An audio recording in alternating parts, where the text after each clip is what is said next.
Now that you say a second American has been slain, what is your response? Will airstrikes continue inside Iraq? Might they expand into Syria?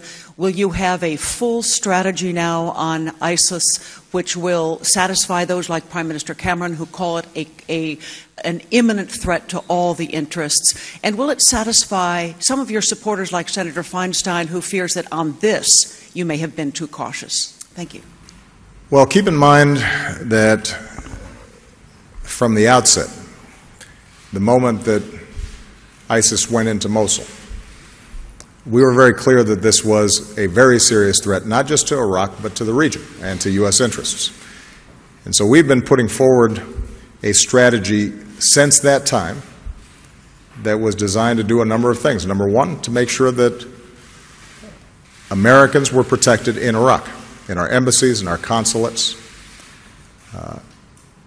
Number two, that we worked with Iraqis to create a functioning government that was inclusive and that could serve as the basis for Iraq to begin to go on the offensive.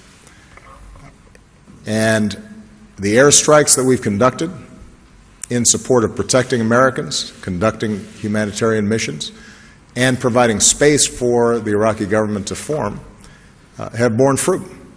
We've seen that in Sinjar Mountain. We've seen it most recently in the town of Emerald, which heroically held out against a siege by ISIL.